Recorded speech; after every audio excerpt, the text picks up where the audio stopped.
Everybody's talking about building a personal brand, but there's one thing that I don't see spoken about enough that I actually think is the underlying element of whether you're able to build a personal brand successfully or not. So today we're talking about the courage and the confidence to step up and step out of your comfort zone to build your personal brand. Because at the end of the day, it's not that you don't have the expertise, it's that you don't have the visibility. You don't have enough people knowing about you in order for you to build a profitable personal brand. If we've not met, I'm Suze Chadwick, a personal brand, business, and confidence coach, helping you build a brand that sells for you and helping you get out of your own way. Because that's probably one of the biggest issues that I see with most of my clients and my audience is that you want this big thing. You want to be known, you want to be a leader, you want to attract the clients that you want, but you find yourself frozen in front of the camera, overthinking what it is that you're wanting to do and feeling like and constantly telling yourself that you don't know what to talk about. And the truth is that you've got the expertise, you've got the experience. The issue is that you don't have the visibility. And it's not that you don't know what you're talking about, it's that not enough people know you and have seen you. So today I want to take you through 4 key things that I think you need to be thinking about when it comes to building your courage and confidence. And I will always say courage over confidence every day of the week. If you can make a decision and say to yourself, am I willing to be courageous in this moment to get on camera, to record the story, to get on TikTok, whatever it is that you're wanting to do, if you can ask yourself, am I willing to be courageous in this moment? That will change the game for you. Because so often we ask ourselves, am I confident enough to do this? And a story that I always share is that I had a client that had just started working with me in Brand Builders Academy, and she was a leadership coach. She had been asked to speak on a panel at International Women's Day. And she said to me, Suze, I just don't feel confident enough to do it. And I said to her, but the question is, do you feel courageous enough to say yes? And she said, yes, I do. And so she ended up speaking on that panel. And I remember her coming back to me after the event and just being like, oh my gosh, it was the best thing I ever did. It was incredible. People were coming up to me afterwards saying how great it was. And she said, just doing that, I know now that I can do this. It's not something I can't do. And when we take courageous action again and again and again, that is where confidence comes from. It's proving to ourselves that we are capable. And our brain loves to tell us that we're not capable. But if we're willing to say, I'm just going to be courageous, even though I don't feel confident in this moment, then the more that you do that, the more action you'll take and the more confident you'll become. And that is how personal brands are built. Because when we think about what a personal brand is that a personal brand is built when I see somebody often, when I hear what they're thinking, what they've done, what their expertise is, their credentials, their thoughts, their beliefs, their ideas. That's when powerful personal brands are built. When we think about Alex Hormozi, Layla Hormozi, we see them every day if you're in that algorithm. Listen to their podcasts, see them on YouTube, see them on Instagram. It is that constant repetition that builds their brand. I know what they think. I know what they talk about. I know what they're here to do in the world. The same goes for other people who I follow in different spaces, whether it's Daniel Priestley and Chris Do in the personal branding space, whether it's Jade Beeson in the online content space. These are people that I see on the regular, and that's how they're building their personal brand. It is very clear what they want to be known for. It is very clear that they're showing up on the regular to build that connection and that likability factor. And they're very clear on their message, what they're here to help you do, and how you can engage with them or buy from them. So the first thing when it comes to building your personal brand is to really think about, what do I want to be known for? But not only that, what is my unique take? Now, when I work with my clients in Amplify, some of the things that we go through is, what is the hill that you're willing to die on? The one thing that you want everybody to know that you stand for, that you believe in, that you're here to do. What is the enemy? So what is the thing that you're fighting against? And then also your shadow self, which is, what are the things that you don't want to tell anybody about? And those things so often are the things that are holding you back. They're the belief that you're not as good as the other person, that you don't have as much to say, that the way that you say it isn't good enough, or people aren't going to respond to it. And really understanding what that shadow self is one of the biggest bridges to you starting to be more courageous. Then we can start with our intentional thought creation, which means that when my brain loves to tell me that what I'm sharing is not good enough, it's not enough, I'm not enough, then I can focus on all of the evidence and also just deciding that that is not something I'm going to believe. So if you find that those are thoughts that come up really regularly for you, I really want you to start to write them down and then start to write the opposite of it. One of the things I love to get clients to do is write down all the negative thoughts and feelings. Oh, the worst, isn't it? And then on the other side of the page, write down what the opposite thing is. What is it that you want to believe? If your brain is telling you you're not enough and what you're saying isn't good enough, the thought is, I am enough. And what I am saying is good enough because I know that my clients value it. I know that they love when I share what I think, what I believe. My clients have had results from the things that I've been able to teach them. So you're building your evidence to shift your mindset. And every morning, one of the things that I always do is I make a decision about what I'm going to think today. Clients are waiting to work with me. Today, I'm going to create a video and it is going to be bang on exactly what somebody needs to hear today. I'm going to have a coaching call with my clients and we're going to have such an incredible conversation that's going to help to shift their mindset and help them to achieve more. So when you think about the way that your day unfolds, are you taking control of it or are you allowing your thoughts to stop you from showing up and being visible? Because remember, we've got the expertise, we need more exposure. We need more people to know about us. And so really understanding how you're showing up and what you're thinking and what's working for you and what's not working for you is so important. The second thing when it comes to building your personal brand with confidence is your conviction. And your conviction is, I don't want to let today go without having connected with my audience, without having put my thought leadership, my ideas out into the world. I know that this is what I want to build. And in order to build it, I know I have to show up.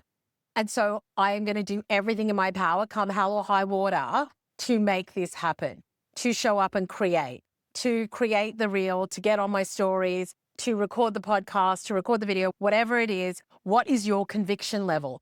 And I really want you to ask yourself that, like, what is my conviction level? Is it at a 2 out of 10 or is it at a 9, 10 out of 10? I'm going to make this happen. Because if you want to create more success in your business, you've got to be the driver. There's nobody here pushing me. I am the only one that is pushing me. And so you've got to ask yourself, are you being the driver that you need to show up in a bigger way? And if you're not, what needs to shift? Is it the thoughts that you're having? Is it the belief that you can be successful? Is it the clarity around what you want to talk about and be known for? Is it also just getting through the river of misery and the suck of not being good at something before you take action? And this year is kind of the first year that I'm starting to do more video. And it's been awkward, so awkward, because I've been podcasting since 2017. So that's like breathing. It's easy. But once you start to get on camera, it's a different beast.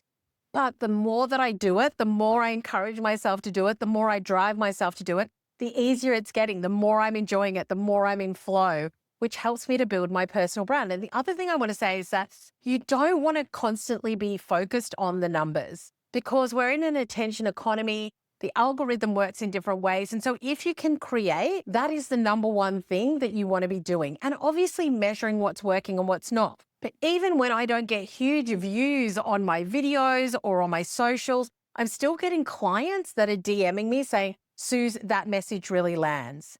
And the thing is that you only need your message to land with a couple of people for you to start to build a profitable personal brand. The third thing, and it's a saying that I love, work till your idols become your rivals. And I remember years ago thinking, oh my God, like I love Amy Porterfield, I love Marie Forleo, and I had a couple of people that shared Instagram stories of their favorite podcasts. And they said, my 3 favorite podcasts are Amy Porterfield, Suze Chadwick, and Marie Forleo. And I just thought, yes, I've worked till my idols have become my rivals. And obviously I say it very playfully, but that's the other thing. It's like play. If you want to build a personal brand that doesn't feel like you're pulling teeth or like nails on a chalkboard, you've got to find the play and the joy in what you're doing because your energy is your invitation. I feel like I say that every single week, but it's so important. If you feel stuck in the way that you're creating, if it feels super hard, and I don't mean that you're learning a new skill, but that you're just not enjoying it at all, then it's going to come across. And I feel like when I was first creating my videos, it was really hard. I was finding my way. I was finding my style and my groove. And I don't think they're as magnetic as some of my other content when I'm in flow and I'm loving it and I'm here and I'm creating. And so the way that I do that is I think about how can I make this fun? How can I create from a place of sharing what I really believe and the things that I'm seeing constantly with my clients and with my audience? And I see this all the time. I was on a coaching call recently and I was saying there's two things that you have to do. When you're working with clients, you've got a functional level and an emotional level. The functional level for me is that I can teach you how to build a personal brand. We can go through all the steps. You can do all the work. But the emotional level is that if you don't have the courage and the confidence to execute on the strategy, nothing's going to work. And so I try to help my clients be more playful in the way that they create, to find where they're in flow, to find the things that really matter to them and find the things that they love to do as well. Now, it's not to say that you can't get better at the things that you're not in flow with. I've been really inspired lately by reading a lot of long form content on Substack. Now, I am not naturally a writer, even though I have written a book, but it is something I'd love to get better at. And so the question I have is there play in that? Is there something I could do that would make it not so hard work and more playful to be able to learn that skill and build and grow? Now, if you're wanting to get more confident on video, then there are stages that you can go through. Is that you could do a B-roll video, which is just you doing something and recording yourself and typing a message over it. That's the first thing of you showing up. Then you could share like some quick stories or tips. Could be like a 15 or 30-second video. And then you could create something bigger. And then if you wanted to go to YouTube or somewhere else, then obviously you could be creating longer form content. Now, at the end of the day, I think that anything that is longer than 6 minutes is long form content. And I know that when it comes to building your personal brand, long form content, anything that is longer than 6 minutes, is going to help you build trust faster. Because remember the Google 7-11-4 rule. When somebody spends 7 hours with you, 11 different times across 4 different platforms, that is what the buying cycle has been. And I actually think that it can be a lot shorter when somebody does spend a lot of time with you in long form content. So just understanding the purpose of why you're creating can really help you to show up with more confidence, courage, and conviction. Like, I know why I'm doing this. I know what the purpose is. I know what the payoff is. I know how this is going to connect with my people, the people that want to learn from me, connect with me, coach with me. And so it's only through you taking that courageous action and finding what works for you that you're going to be able to build your personal brand. And the fourth thing is building systems that help you to show up more courageously. So for me right now, I use my DJI Osmo camera. It is a 2-minute setup for me to be able to do that, which means that it's not this big production that takes me an hour to set up and becomes a barrier to me moving quickly. After my coaching call this morning, I knew that this was a topic that I wanted to talk about. And so I was able to do it really quickly and easily. Having systems in place where I use Descript to be able to edit my videos, and then I use Claude to be able to repurpose into an SEO blog, into clips that I then put across YouTube Shorts, TikTok, Instagram, wherever. I take that blog, I put it on my website as well as Substack, and then I might cut it up for LinkedIn or other places. Having those systems means that very quickly and easily, when I do have the courage to show up and create, I am able to squeeze so much juice out of what I'm creating, and it feels great. I think that often when people are trying to build their personal brand and things take a long time, it feels really hard and it's not joyful, you can get over it really quickly and decide that this is not for you, which I totally get. If something was going to be hard continuously and I wasn't able to find the play in it, I wasn't able to create systems that help me to execute well on it, I would probably give up too. So if you want to build a personal brand with more courage, more confidence, and more conviction, these are some of the things to really think about and do. And ask yourself, if you're not showing up, why are you not showing up? Because at the end of the day, coming into the next 12 months, 2026, we're hearing it everywhere. Having a personal brand is one of the most important things. Business brands are gone, personal brands are here. The way that we buy from people is to find out more about what you believe, what you're here to do, what your purpose is, and how you help me.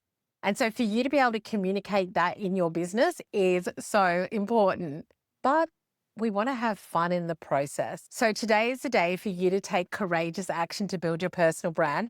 Drop in the comments below what is one thing that you're going to do that's going to move you forward and hopefully something that you might enjoy. If you enjoyed this video, make sure that you subscribe and like and share it. This is also on the Brand Builders Lab podcast that you can find on any of the podcast apps. And I can't wait to hear how you're going to take courageous action to build your personal brand and start being more visible in 2026.